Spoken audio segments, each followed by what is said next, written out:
future. So those are the thoughts going on. So what do you do as a family? This is now to both parents and teens combined. You need to talk openly and honestly. You need to actually have these conversations openly and honestly. Why? Because sometimes parents are just ignorant. They don't know what's going on. I have had situations where parents come, they've brought their child is having issues, parent comes, and they genuinely did not know what was going on.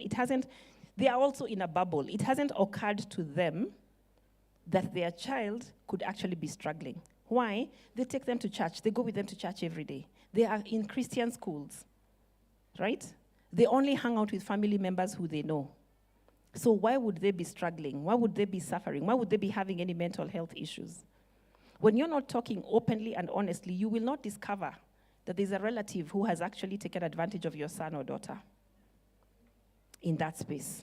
You will not discover that in that church that they go to, something has happened and they have been abused or they are going through some bullying in that same church. In that Christian school, they may have a teacher who is so, I don't like to call it enthusiastic. There's some teachers who are so old school that they don't understand today's generation, so they overreact to something happening, right? So, I'll give you an example. When we used to describe everybody, we used to call them Tom, Dick, and Harry. Tom, Dick, and Harry, right? Now, when you say Tom, Dick, and Harry, Dick is also what?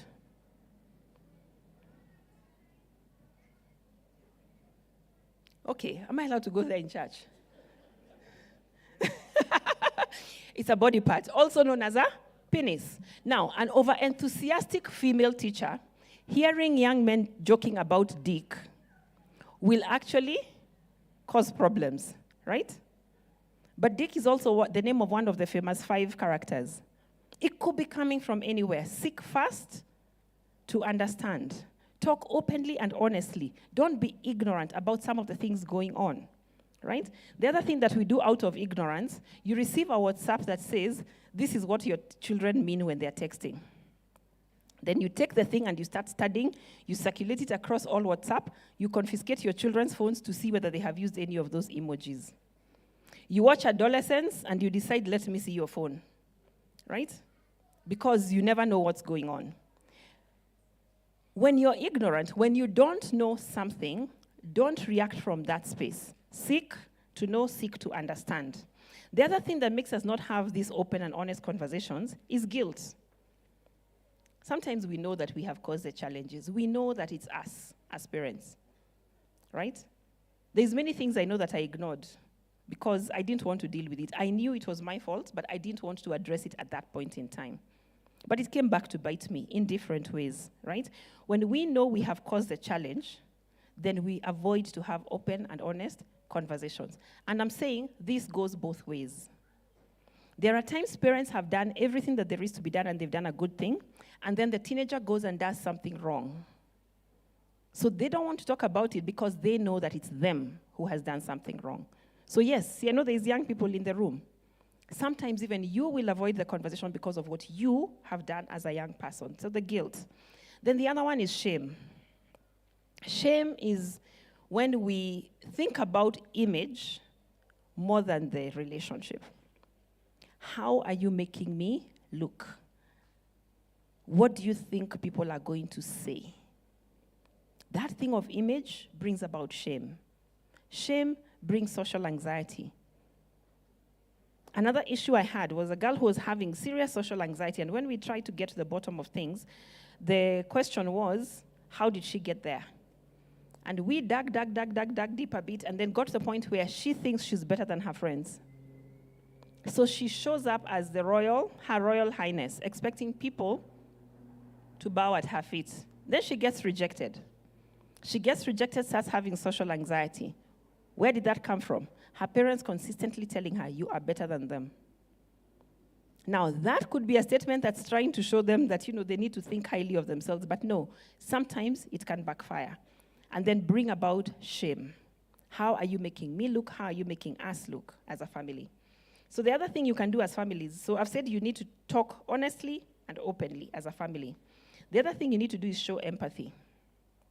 There's a story in 1 Kings about Elijah.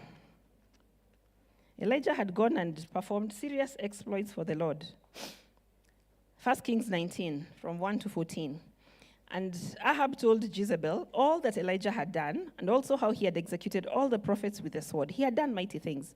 Then Jezebel sent a messenger to Elijah saying, So let the gods do to me, and more also, if I do not make your life as the life of one of them by tomorrow about this time. So she threatened this guy who has done all that he has done, threatened him that in 24 hours, you're going to see me. When I was young, we used to say, wanted. And then when he saw that, he arose and ran for his life and went to Beersheba, which belongs to Judah, and left his servant there. But he himself went a day's journey into the wilderness and came and sat down under a broom tree. And he prayed that he might die and said, It is enough. Now, Lord, take my life, for I am no better than my father's. I'm not worth it. I don't need to be here. I can't. I'm done. Then as he lay and slept under a broom tree, suddenly an angel touched him and said to him, Arise and eat. Then he looked, and there by his head was a cake baked in coals and a jar of water. So he ate and drank and lay down again. And the angel of the Lord came back a second time and touched him and said, Arise and eat, because the journey is too great for you. So he arose and he ate and drank. And he went in the strength of that food 40 days and 40 nights, as far as Horeb, the mountain of God. There he went into a cave, spent the night in that place. Behold, the word of the Lord came to him and said, What are you doing here, Elijah? And he said, I have been very zealous for the Lord God of hosts, for the children of Israel have forsaken your covenant, torn down your altars, and killed your prophets with the sword. I alone am left, and they seek to take my life. Then God tells him, Go out, stand in the mountain before the Lord. Behold, the Lord passed by. And a great and strong wind tore into the mountains and broke the rocks in pieces before the Lord, but the Lord was not in the wind. After the wind, an earthquake, but the Lord was not in the earthquake. After the earthquake, a fire.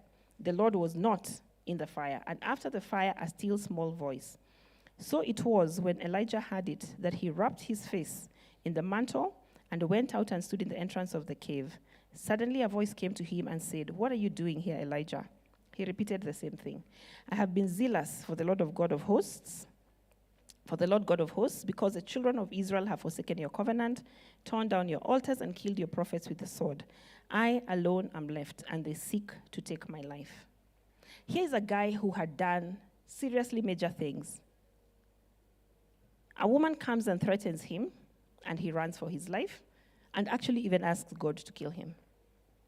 Do you know how many times these thoughts of I'm done, I'm enough, many times they come into the space saying, I wish God would kill me.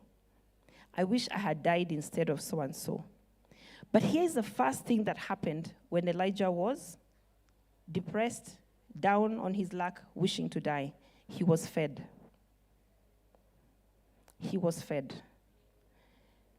Parents, me included, we sometimes have the habit of telling our kids to snap out of it. Let go. Get out of it. But what if we started by meeting their need, nourishing whatever it might be? It could be food. It could be giving them a hug. It could be just giving them a listening ear. If you could first feed the depressed person, feed their need, before sending them to do what they must do, you're giving them better strength. The thing is, life will be tough. It's not going to get any easy. You can't necessarily make it easy for your child. In fact, when you make it easy, you cripple them. But how about feeding them and nourishing them, their body, their soul, their spirit, before then setting them out into the world? I like imagining my home as a helicopter pad, a place where my kids can actually take off, go do whatever they want to do, and land. So home becomes a place that we want to make safe enough for that to happen, because stuff is going on out there, right? So home is where they come to feed. Home is where they come to take that bread, to lay down again and sleep. So sometimes we don't have to talk about the thing when we think we need to talk about it. Take some time. Take some time to let it simmer. Take some time for the energy to come back. Take some time for the emotions to relax. So then you can have those tough conversations. So show empathy. And then, when your child is struggling to do what's good, remind them that they're not the only ones. Sometimes in society, you can see as though everybody else is making it. Everybody else has what's good. Everybody else's family is doing well. But let's help them understand that sometimes, a lot of the time, they will not be the only ones. There's always going to be a remnant. Then be real with God. I like David in the Psalms, and one in particular that I picked that you can read later, I won't read now, is Psalm 13, where he goes and tells God, this is what's going on, this is how I'm feeling, I'm done. Just this life. Why am I here? He was asking, what's the point? Be raw with how you're feeling when it comes to dealing with these issues. Mental health issues, be real with how you're feeling. Be raw. And then imagine and remember that God has you. Choose to focus on God's goodness, no matter what. There are times somebody will come, a young person will come to the room and share what's going on in their life, and even I am thinking they need rescuing from that parent. I have once in my life called social services on a parent because now the kid was just going bad, and it was the parents' fault, so much so that we needed government intervention. So we called social services on them. Why? Sometimes hell will be where that child lives. But if you're the young person who's living in hell right now, mine is to remind you that God has your back. God has your back, no matter what. If you can focus on his goodness, you will survive long enough to get out of that space that you're in. And then the other thing that we must do as family is embrace therapy. Let's go for assessment and diagnosis. When we self-diagnose and go picking symptoms from Google, somebody shared a picture of a mug the other day that said, don't mistake your Google search result for my medical degree, or my medical degree for your Google search result. Because now Google chats, Google searches, and ChatGPT and all other AI are helping us decide, are diagnosing us and treating us. Don't do that. Embrace assessment and diagnosis. Why? It's better to know than to self-diagnose. These mental health conversations that we're having, today we were just talking about uncovering the thoughts. Nairobi Chapel has a counseling center. Take advantage of it. You will receive therapy. You will receive information that will help you cope with what's going on. The other thing that happens is that it's better to get equipped for your specific situation. Yes, people treat people badly. Yes, there's fighting going on in families, but each family is different. We are the same, but we are also very different, okay? Those are some of the things that we can do. But I'll also borrow from WHO's definition, WHO's definition, to talk about other ways to maintain mental health. And this you can do together, or you can do yourself as an individual. Make this decision yourself. And I'm talking to each and every one of you, teen or parent. Explore and use your abilities. Explore and use your abilities. The arts, writing, sports, cookery, all those creative outlets. Use them, explore them, and find a way of expressing yourself. Then develop healthy coping mechanisms.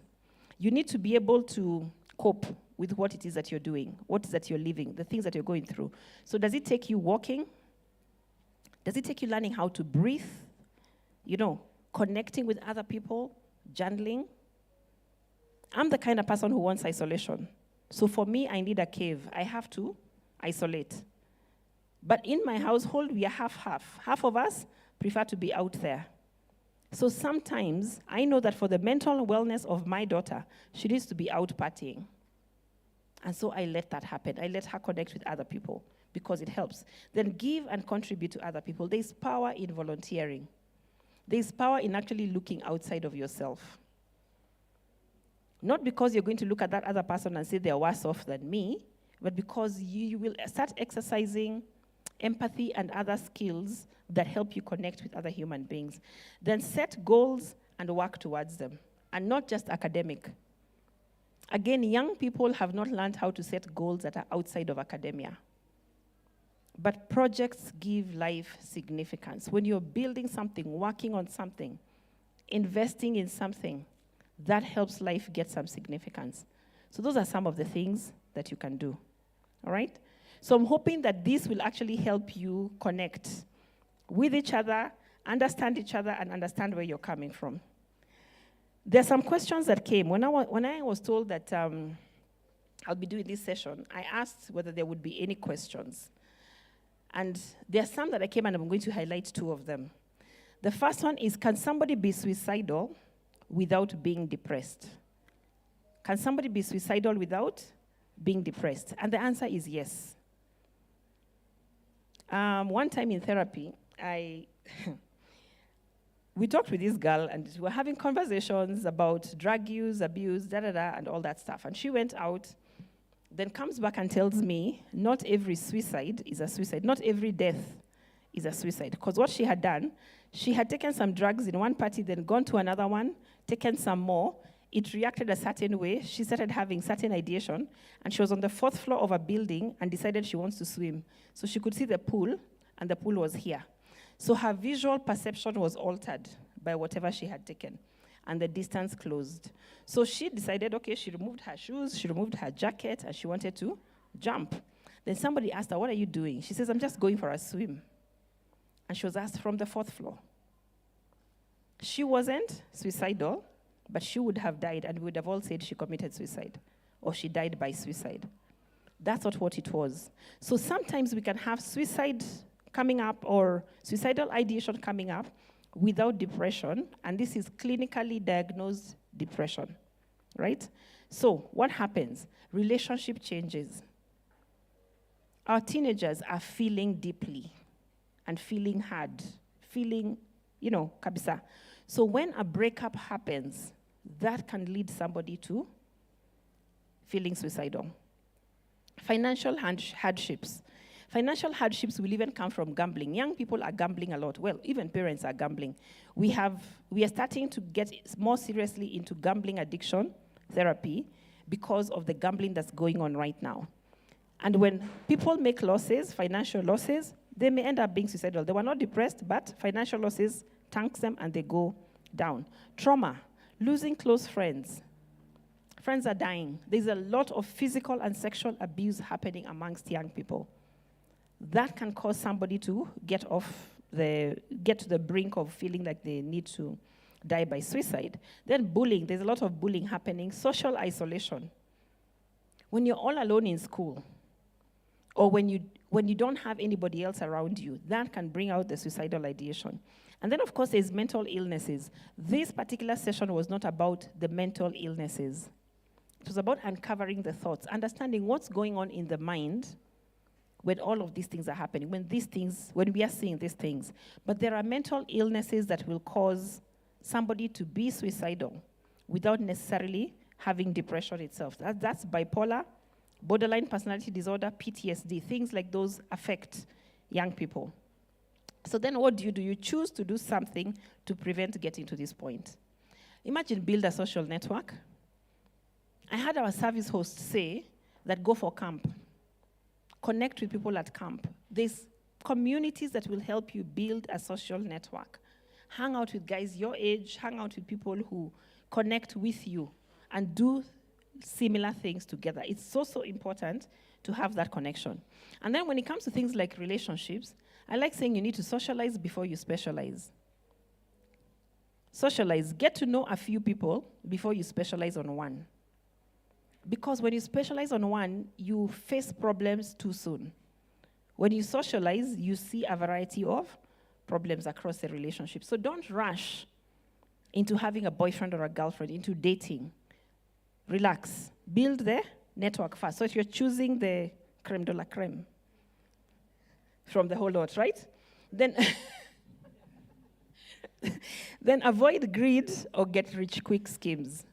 When you're greedy for things, you want things in a hurry. That can make you make wrong decisions and therefore lead to the financial losses. Then get the right sense of identity. I like that we are doing this as family. Parents, are we giving our children a sense of identity? Are we giving them the family that they want to belong to? I have a friend called Steve G. I know he comes to Nairobi Chapel.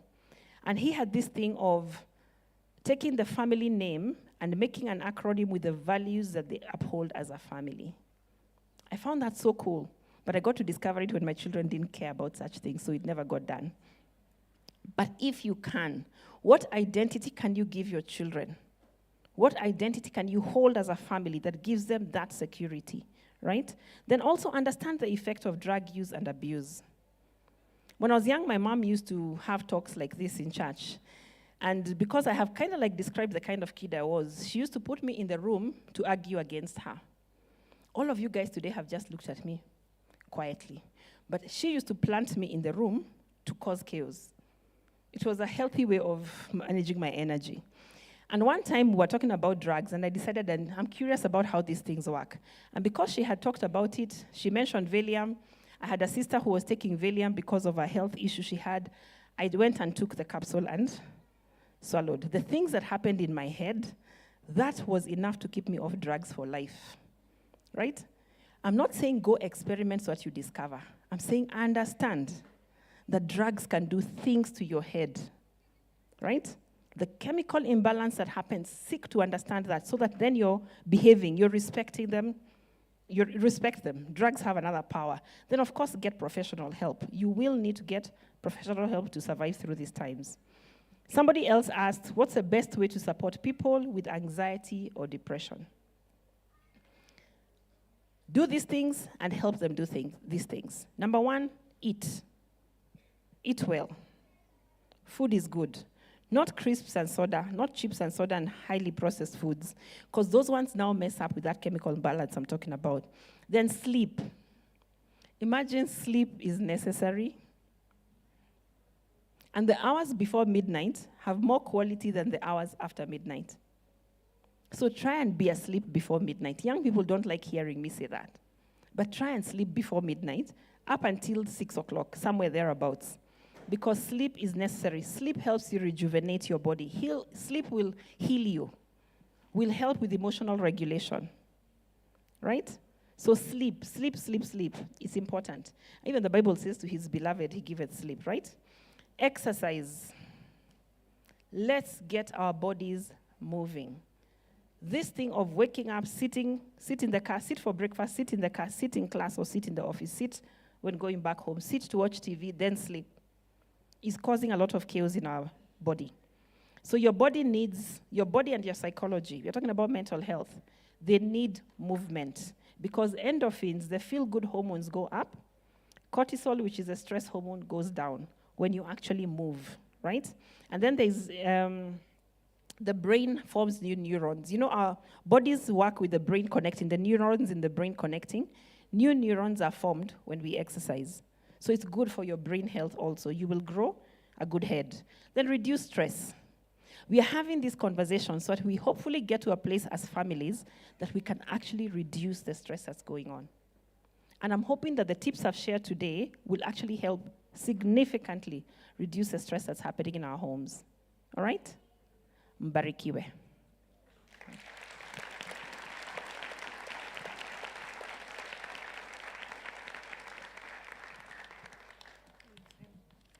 Wow, thank you so much, Shalom. Do we have any questions? Maybe we can just take 3 or 4 questions and then we can conclude this. We've already gone way beyond time. Any questions from the audience? I know there are some that had been sent in and we've only managed to deal with 2.